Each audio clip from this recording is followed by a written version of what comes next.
Story time with a moral of the story at the end. Y'all ready? Let's get started. So this week at work, I was triggered like a motherfucker. At the end of this video, I will read you a post on Instagram about how to use mindfulness to cope with being triggered. So I have gone to therapy for a bunch of years now. I have read a bunch of books about self-help, healing, trauma, and I actually have a degree myself in psychology and behavioral science.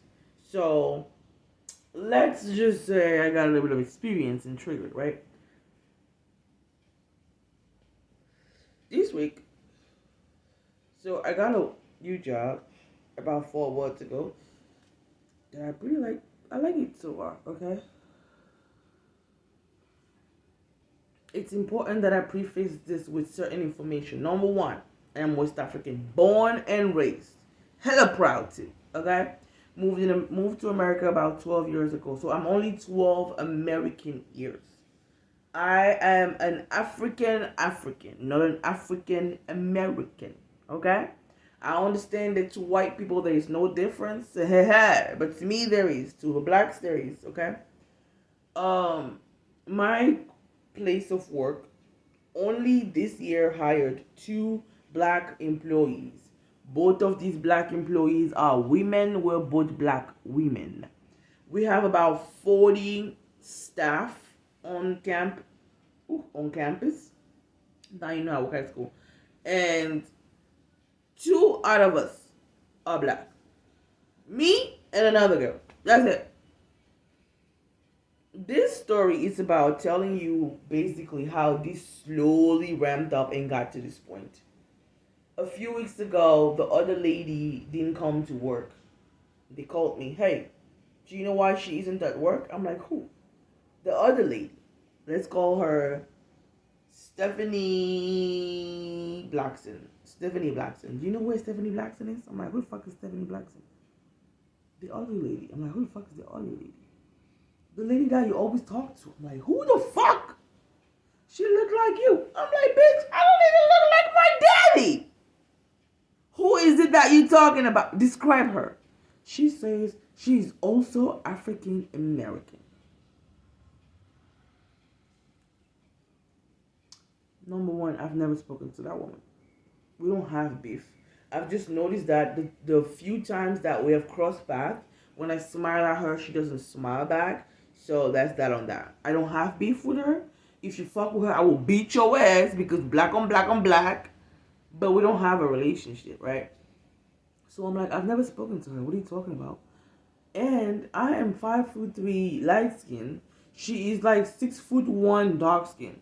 We do not look alike. What are you talking about?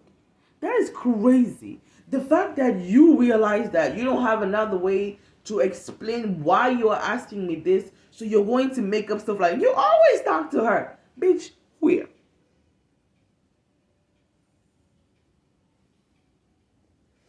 Bitch, where? You are lying.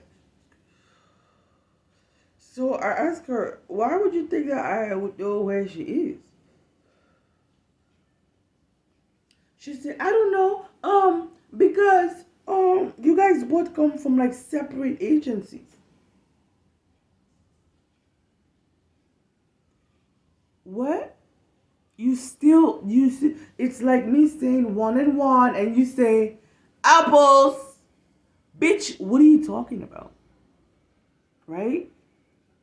That was 1. I was like, bitch, no, I don't know her like that. And I don't know why she's not at work. And if she didn't come to work, she would call office management. She wouldn't call her co-worker. Even if she was my bestie, she wouldn't call me. She would call management, front office, bosses, not the co-worker, and say, tell them I said I ain't coming. What are you talking about? What? There's a fucking fly around here. Second incident that happened. I went to an office to help a lady. I was sent to the office basically. Go help this lady out with her kids for a couple of hours. I go there. She has a book written by LeBron James. Again, Even if you don't watch basketball, have you not heard that name before? Anyways, she grabs the book and she says, I'm going to read this to the kids. And I got it from the front desk. I thought it was really nice. And since, okay, let's get started. She turns the book in the back and there's a picture of LeBron James and his daughter. And she's like, Mrs. Stell, do you know him? Who? The guy in the picture? She says, yes. No, I don't know him. Oh, okay. But who is he? Bitch, you got the book. I didn't get the book. You got the book. So I don't know. What does it say? She said, written by LeBron James. I'm like, well, that's LeBron James. LeBron James! I'm sorry. Every time I say his name, that comes in my head. I don't know where that gif is from. LeBron James! Anyways, back to the conversation.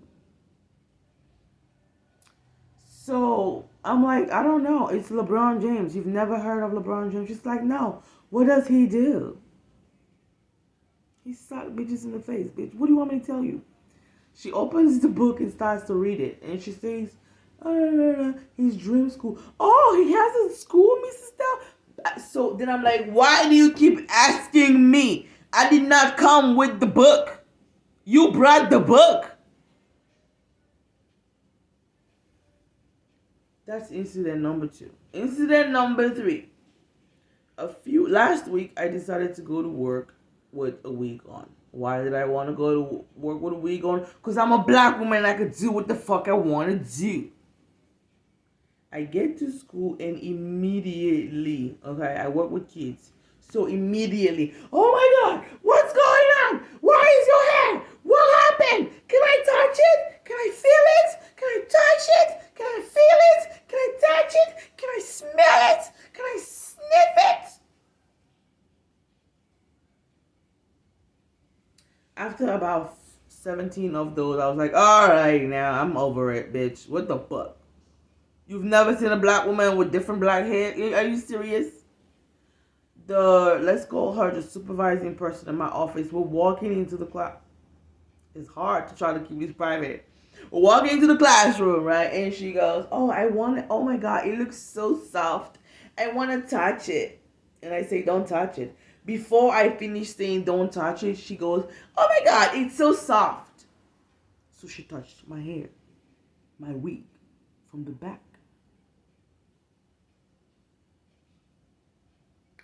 Next day, I'm sitting there at lunch.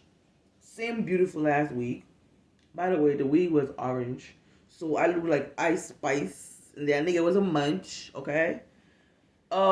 She comes over with her phone, stands right in front of my face in posture to take a picture. Excuse me, ma'am. Excuse me, what are you doing? She said, I'm taking a picture. I said, no, you cannot take a picture of me. You cannot take a picture of me. She says, well, too bad. I gotta show my husband because I told my husband about it yesterday and he just can't picture it. I got to show him. Takes a picture, walks away. Bitch. Oh, this is the day I go to jail. This is the day I go to jail. I was immediately triggered. Did not know what the words were, but I knew that, bitch, if I don't get the fuck out of here, I'm gonna beat your fucking ass. I had an hour and a half left of work to finish. Took a few deep breaths. Told myself it is time to dissociate. When you have anxiety and horrible trauma, you learn to dissociate, my nigga. I dissociated for the rest of the day, and when I got home, I processed it. What the fuck just happened? Why would she do that? Who does that? Are you fucking kidding me? I realized that I felt violated. Right? And then I realized, oh my God, black Americans go through this all the fucking time.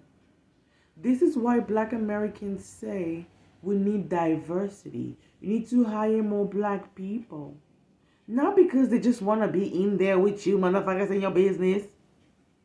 Because you are almost over 40 years old and you look that ignorant. That I'm going to touch somebody's hair. I'm going to take a picture of them without their permission because I've never seen anything like this. Bitch, how is that my problem? That's fucked up. I was triggered. Got home, took a long, warm bath, smoked some good weed, set a good dick appointment, got some good dick, and went to sleep. After 2 days, I sat her down and had the conversation with her about how inappropriate the behavior was and the fact that I never wanted it to happen again. I also let her know that as a black woman, my hair is going to continue to change from texture and color based on my fucking mood and wish and want. I don't want to have a TED talk about it every single week, though. I also want you to let all the other white people on this campus know that I am not going to be answering these questions every single fucking week. There are documentaries, there are Google Answers, there are black people who leave to educate others about black. I don't leave for that. Y'all don't pay me to educate you about black people, so I will not be doing that for free. So, some of you have heard that story. Like, bitch, I've been through that like 155 times. But like I said, this is like my American 12 years. Imagine if I was a 12-year-old child and that just happened to me. That's how I felt. That's how I felt that I said, no, don't take a picture of me, and you didn't listen. Because if the roles were reversed, a black woman taking a picture of a white woman without her consent. In America? In Donald Trump's America? In Macklemore's America? Bitch, please. So, everybody has their way of coping with stress. But how you respond when triggered is very important. Because you might end up being labeled a crazy black person at work. And that's unfair. That we have to worry about not being a crazy person at work. We have to moderate how we feel, moderate our pain, because people might mislabel us. That's fucked up, right? But if you're triggered, here's a few ways that you can deal with it, right? The following slides pose questions to ask yourself when you are experiencing a trigger.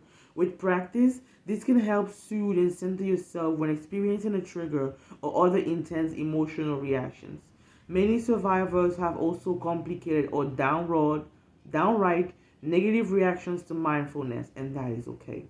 Not all healing and coping skills will resonate with every person. Your healing journey is unique to you. This is from the I Am Empower. IAMEMPWR. If you want to find it on Instagram, I'll write it in my description. Okay. Right now, I am feeling. Okay. When you start to bubble up, because I was like, what am I feeling? Remember I said I don't even know how I was feeling. What am I feeling? I don't know what I'm feeling. You have to figure it out first. Figure out what I'm feeling, then I can address it, then I can de-escalate it, then I can make myself feel safe. Right now, I am feeling. Describe your current emotions. Try to be specific. Anger, fear, overwhelm, panic, doubt, insecurity. Name these emotions without judging yourself. Remember that your feelings are valid, and whatever they might be, they are valid, okay? I am feeling dash in my body. Try to name 5 sensations you feel in your body. That day, I remember feeling going completely cold. Like, my body is just cold. Like, all the blood run out of my body. I felt my fingers tingling. I felt frozen. I felt like I was out of space. And then my stomach started to get warm. I started to get shaking. For example, I can feel that my chest is tight. My face is flush. I feel a pit in my stomach. It is normal to feel trauma and emotions in different parts of our bodies. You can feel it in your arm, in your elbows, in your jaw, in your back, anywhere. That is still valid. Next, because I am thinking about dash, dash, dash, dash. So we started with right now I am feeling. Next was I am feeling dash in my body. I am feeling this because I am thinking about what triggered this reaction. Triggers are unique to all of us, and anything can trigger us. Was it a memory? Was it a feeling? Was it a flashback? Any of that can activate a trauma response. If you can, try to be specific with what caused this response. Sometimes you may not know what caused it, and that is also okay. Me feeling frozen and going cold was me, the reaction of feeling powerless. I just said no, and you crossed my boundary. So my immediate reaction was go cold. Like, what? Flight or fry, right? I flew. I flighted. I went away. But now I know. Remind yourself that this is a trigger and that you are safe in this moment. I told you, acknowledge what it is, address it, right? Handle it, and then go back to feeling safe. Remind yourself that this is a trigger and that you're safe in this moment. Center yourself in the current moment by asking yourself questions like, what is the date and time? Where am I right now? How do I feel? Close your eyes. Am I feeling warm? Is it feeling cold? Am I able to breathe through both of my nostrils or one feels stuffy? Does my skin feel cold? What are 5 things that you can notice right now? Visually, with your ears, with your smell. I see TV. I see the light. My shirt is blue. The pad is yellow. I have a pen. What can you see? And so I know. So because I'm able to see the reality, I know that right now I am safe. I have the skills to help myself through this moment. Repeat yourself, repeating and speaking these things out loud can help further ground you. If you're experiencing trauma, triggers are normal. Validate your experience. So tell yourself that you are not defined by your traumas. You're also not defined by your triggers. I hope that you got something out of this story, and I'm sending you a whole bunch of love. Bye, guys. My phone is about to die. I gotta rush. Bye.